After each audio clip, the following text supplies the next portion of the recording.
तो हेलो दोस्तों, कैसे हो आप सभी। एक बार फिर स्वागत है आपका हमारे चैनल फिजिकल एजुकेशन जिंदाबाद में।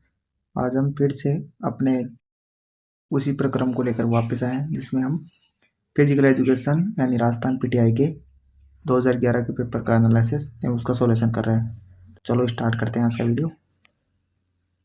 इन सब का हमने पिछले उसमें एनालिसिस कर लिया है। आज हम 71 ये ट्रे क्वेश्चन से स्टार्ट करेंगे, ठीक है। तो आज का अपना इसमें पहला क्वेश्चन रहेगा 71 नंबर का, ठीक है। 71 क्वेश्चन आज का अपना। इसमें पहला क्वेश्चन है, विशेष शिक्षण विधि का उपयोग किस पर निर्भर करता है, यानी मेथड टीचिंग डिपेंड अपॉन, यानी इनमें से कौन सा शिक्षण विधि का उपयोग सबसे इम्पोर्टेंट है कि किस पर निर्भर करेगा। Sex of the teacher, teacher की यौन प्रसार पर, स्किल ऑफ द टीचर, अध्यापक की कुशलता पर, अध्यापक की उम्र यानी एज ऑफ टीचर, इनमें से कोई नहीं यानी नॉन ऑफ द अबव। तो इनमें से शिक्षण विधि का सबसे ज़्यादा निर्भर करेगी टीचर की स्किल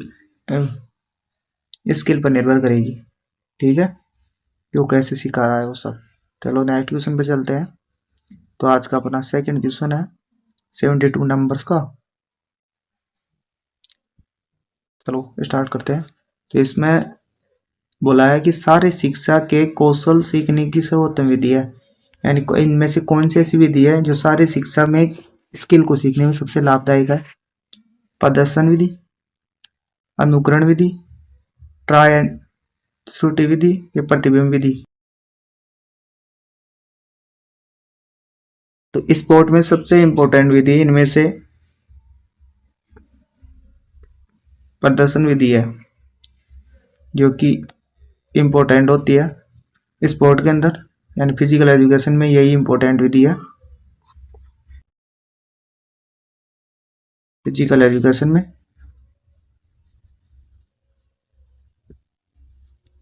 अनुकरण विधि बच्चों के लिए इम्पोर्टेंट होती है, यानी जो शैशव अवस्था होते हैं अंदर होते हैं जो अपनी माता यानी माता का अनुसरण करते हैं, ये बच्चों में होती है, चाइल्ड में। ट्रायल विधि, इसकी थॉर्नडाइक ने इसका प्रतिपादन किया था, थॉर्नडाइक ने, ठीक है। चलो नेक्स्ट क्वेश्चन पे चलते हैं फिर। तो आज का हमारा नेक्स्ट क्वेश्चन रहेगा 73 नंबर का है।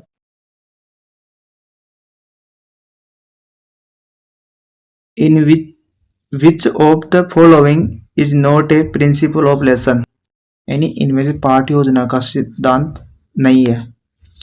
Age of the sex, teacher experience, warm up या प्रोग्रेशन।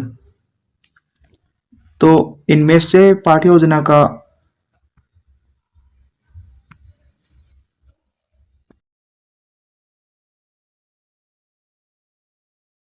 एक मिनट, इसकी हम साइज चेंज कर लेते हैं,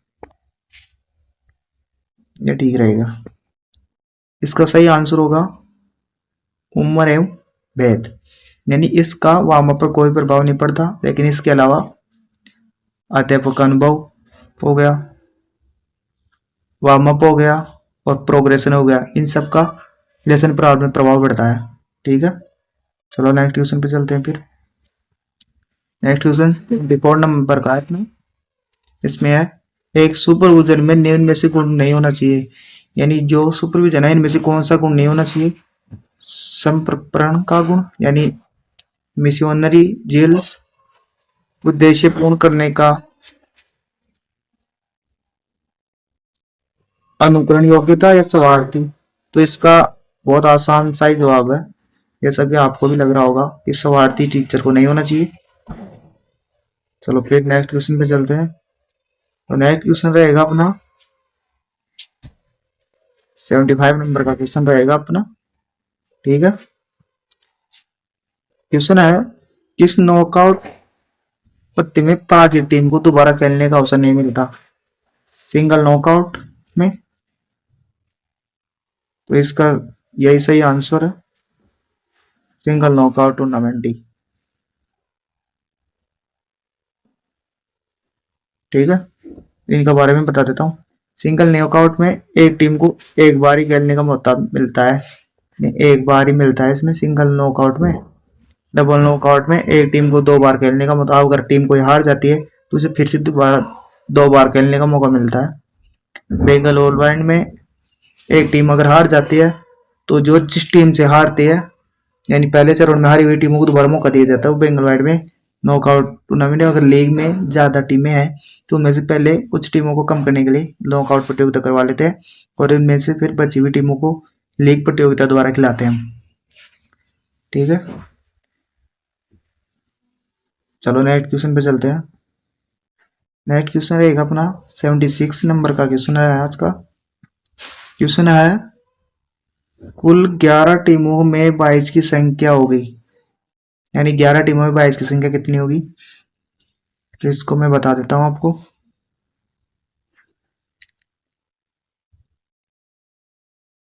जैसे 1 2 3 4 5 6 7 8 9 10 11 टीमें हैं ये।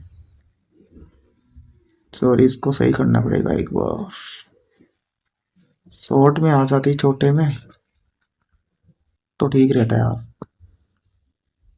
1 2 3 4 6 7 8 9 10 11 हो गई।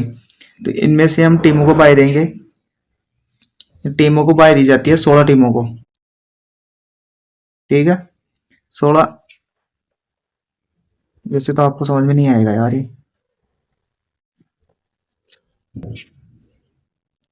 यानी टीमों का बाय निकालने का सूत्र होता है अपना n⁻², जिसमें n की पावर में अगर कोई टीम n⁻² में नहीं है तो हम टीम को बाय देते हैं। जैसे 2 की हो गई, 4 हो गई, 8 16 32 32 के अलावा 64 हो गई। ठीक है, अगर कोई टीम 1 2 टीम है तो उसका क्या 3 टीम है तो उसको एक टीम दी जाएगी, एक बाय दी जाएगी, यानी 4 में से हम टीम को घटा देंगे वो बाय मिल जाएगी 1। अगर हमें 11 टीम दे रखी है तो हम 16 से घटाएंगे, तो 16 में से 11 गए तो 5 बचे, तो हम उस टीम को 5 टीमों को बाय देंगे उसमें, जिससे कि पिक्चर पूरा हो जाए। ठीक है, समझ आया होगा आपको शायद। तो इसका सही आंसर होगा अपना कुल 5 टीमों को बाय दी जाएगी। चलो नेक्स्ट क्वेश्चन पे चलते हैं। नेक्स्ट क्वेश्चन 77 का नंबर का है अपना। पाठशाला में शारीरिक शिक्षा के कार्यक्रमों को ख्याति प्रदान करने वाला मुख्य उपक्रम क्या होता है? शिक्षकगण, विद्यार्थी, विज्ञापन, अंतरपाठ क्रीड़ा स्पर्धाएं। तो इसका सही आंसर होगा अपना विद्यार्थी। कि अगर पाठ में, अगर स्कूल में विद्यार्थी नहीं होगा अपनी पाठशाला में तो टीचर पढ़ाएगा किसको? तो इसका सही आंसर विद्यार्थी है। चलो फिर से नेक्स्ट क्वेश्चन पे चलते हैं। नेक्स्ट क्वेश्चन 78 नंबर का अपना।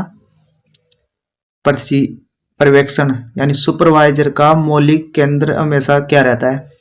सीखने की स्थिति में, सामग्री प्रबंधन में, प्रतियोगिता कार्यक्रम में, या तथ्यों को रख रखाव में। तो पर्यवेक्षण का सबसे इम्पोर्टेंट कार्य होता है कि बच्चों की सीखने की स्थिति का ध्यान रखे कि कौन सा बच्चा सीख रहा है या नहीं। ठीक है, चलो फिर नेक्स्ट क्वेश्चन पे चलते हैं।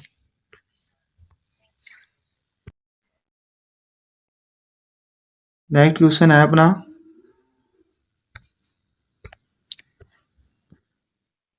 78 नंबर का है। ठीक है, 78 नंबर क्वेश्चन है सारी शिक्षा में समय सारणी का प्रभाव करने वाला कारक कौन सा है? विद्यार्थियों की संख्या, वातावरण, उपकरण की उपलब्धता, या उपरोक्त सभी। तो इसका सही आंसर होगा उपरोक्त सभी, यानी ये सभी शिक्षण सामग्री समय सारणी को प्रभावित करने वाले कारक है। ठीक है, चलो फिर नेक्स्ट क्वेश्चन पे चलते हैं। नेक्स्ट क्वेश्चन है 80 नंबर का क्वेश्चन है। इनमें से कितने सघनता के खेलों में आप रुचि को बढ़ावा देंगे? इनमें से क्या है जिससे हम खेलों में बच्चे रुचि ले? हर रोज खेल विवरण अखबारों में देना होना, खेल पत्रकारिता एवं मैगजीन, रेडियो एवं टेलीविजन का सीधा प्रसारण, या खेल पत्रकारिता का बढ़ना। तो इसका सही आंसर खेल प्रतिभा का बढ़ना ही है। ठीक है, कि जिससे ज्यादा लोगों के पास खेलों के बारे में ज्यादा पहुंच हो रही है, जिसकी वजह से बच्चे खेलों में अपनी भागीदारी देना चाह रहे हैं। चलो नेक्स्ट क्वेश्चन में चलते हैं। 80 नंबर का क्वेश्चन है नेक्स्ट। निम्न में से कौन सा खेल प्रशिक्षण का सिद्धांत नहीं है? तो भार की बढ़ोतरी, ये भी है। प्रशिक्षण की बारंबारता, ये भी है।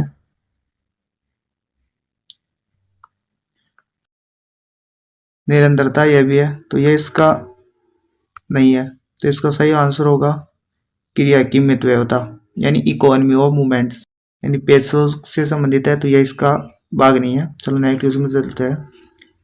लोड इंटेंसिटी, लोड इंटेंसिटीज यानी भार दर क्या होती है? भार घनत्व के समानुपाती होती है, भार घनत्व के विपरीत अनुपाती होती है, या भार घनत्व के बराबर या पूर्ण प्राप्ति होती है? तो इसका सही आंसर होगा भार घनत्व के विकर्णपाती होती है। ठीक है, भार घनत्व के विकर्णपाती, यानी ये है कि इंटेंसिटी और ये हो गई अपनी वॉल्यूम। अगर इंटेंसिटी लो होगी तो वॉल्यूम अपनी इंक्रीज होगी, और अगर वॉल्यूम इंक्रीज होगी तो इंटेंसिटी इंक्रीज होगी तो वॉल्यूम अपनी डिक्रीज होगी, यानी ये दोनों आपस में विपरीत होते हैं। ठीक है, चलो नेक्स्ट क्वेश्चन पे चलते हैं फिर।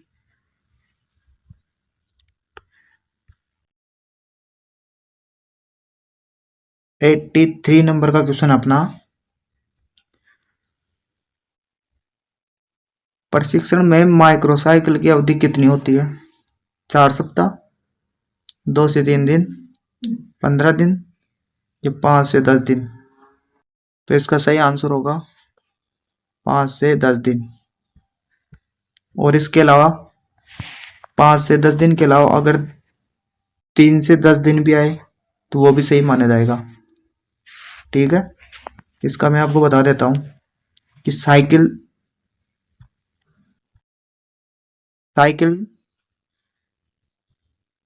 3 टाइप की होती है, मैक्रो, मीजो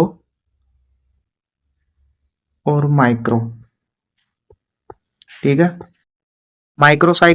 अपनी माइक्रोसाइकिल होती है 3 से 10 डे, मीजो साइकिल होती है 3 से 6 वीक, और माइक्रोसाइकिल होती है 3 मंथ से 12 मंथ, जिसे माइक्रोसाइकिल को हम कहते हैं, इसे ईयरली प्लान कहते हैं, इसे मंथली, और इसे वीकली प्लान कहते हैं। ठीक है, शायद समझ में आएगा आपको। चलो नेक्स्ट क्वेश्चन पे चलते हैं फिर। 84 पर का क्वेश्चन है अपना। विस्फोटक शक्ति का उपयोग निम्न में से किस प्रक्रिया द्वारा किया जाता है?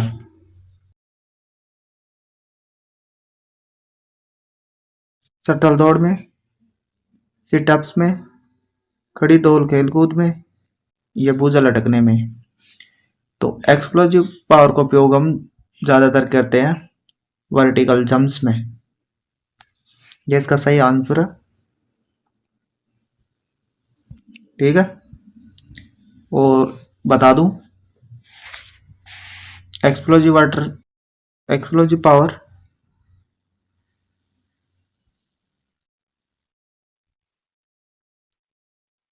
ये प्लायोमेट्रिक में काम आती है।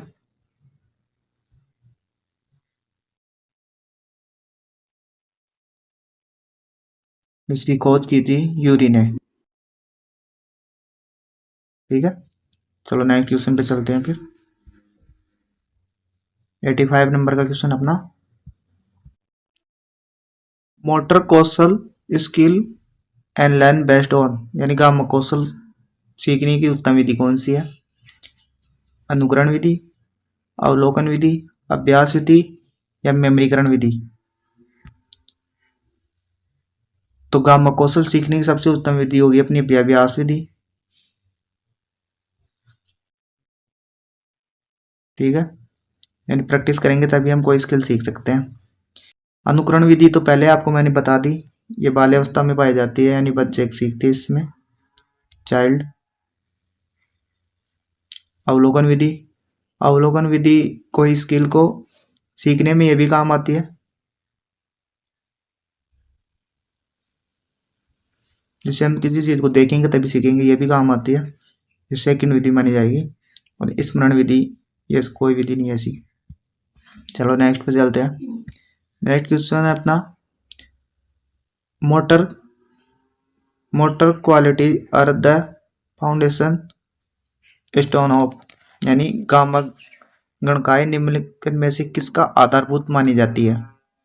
व्यवहार का, प्रवृत्तियों का, हैबिट्स, या स्पोर्ट स्किल यानी क्रीड़ा कौशल, या संचारी कौशल यानी कम्युनिकेटिव स्किल? तो इसका सही आंसर होगा गाम कौशल, अपनी क्रीड़ा कौशल यानी स्पोर्ट स्किल इसका मानी जाती है। चलो नेक्स्ट क्वेश्चन पे चलते हैं। नेक्स्ट क्वेश्चन है, बेलास्टिक प्रशिक्षण तरीका सबसे अच्छा परिणाम बढ़ाने वाला होता है, प्रशिक्षण है बढ़ाने वाला, यानी बेलास्टिक प्रशिक्षण द्वारा हमें किस चीज को में इंक्रीज कर सकते हैं, बढ़ा सकते हैं? तो इसमें है ताकत यानी स्ट्रेंथ को, लचीलापन, फ्लेक्सिबिलिटी को, सहनशीलता एंड इंडोरेंस, इनमें से कोई नहीं। तो इसका सही आंसर होगा फ्लेक्सिबिलिटी। फ्लेक्सिबिलिटी को बढ़ाने के अंदर ये काम आता है, इंडोरेंस को बढ़ाना है। इंडोरेंस के लिए अपनी मैराथन हो गई या 800 मीटर हो गई, ये सब हो गई। ठीक है, और ये फ्लेक्सिबिलिटी का है। फ्लेक्सिबिलिटी के लिए ये एक और है, पीएनएफ,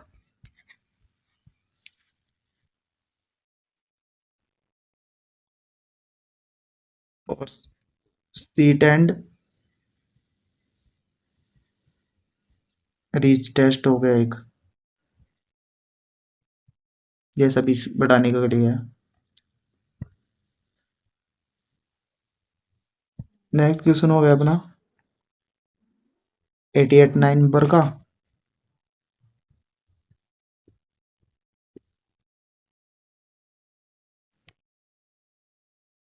एटीएन नंबर क्वेश्चन है, विच of the aerobic activities, which of the not a aerobic activity, इनमें से कौन सी एरोबिक क्रिया नहीं है? जॉगिंग, ये इसका सही आंसर हो गया, एरोबिक एक्टिविटी नहीं है, ये एनोरोबिक एक्टिविटी के अंदर आती है, जो कि इंडोरेंस के लिए होती है ये। ठीक है, और ये एरोबिक एक्टिविटी होती है ना, ये स्पीड प्लस स्ट्रेंथ के लिए होती है। ठीक है,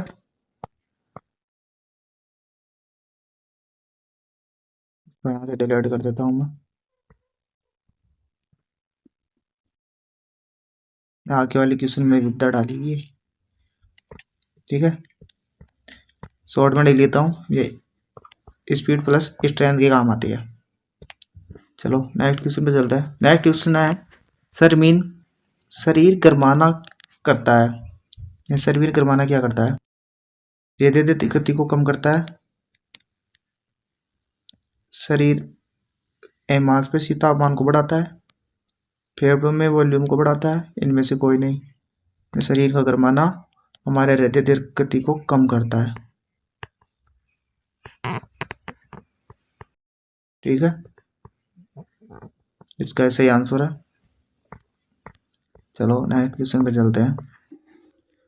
90 नंबर का क्वेश्चन अपना, विच of the aerobic exercise mainly use for recreational, यानी मनोरंजन में इनमें से कौन सी एरोबिक क्रिया काम आती है? कैलिस्थेनिक, जॉगिंग, तालबद्ध एक्सरसाइज व्यायाम या साइकिलिंग। तो इनमें से सही आंसर होगा तालबद्ध एक्सरसाइज व्यायाम। ठीक है, जो एरोबिक क्रिया है जो इसमें काम आती है रिदमिक तौर पे। तो आज के लिए इतना ही। आपको हमारा सेशन कैसा लगा कमेंट करके बताइएगा। और अगर आप हमारे चैनल पर नहीं है तो हमारे चैनल फिजिकल एजुकेशन को ज्वाइन कर लेना एंड बेल आइकन का बटन दबाओ जिससे आने वाली वीडियो आपको तुरंत मिल जाए। तो आज के लिए इतना ही। फिजिकल एजुकेशन जिंदाबाद।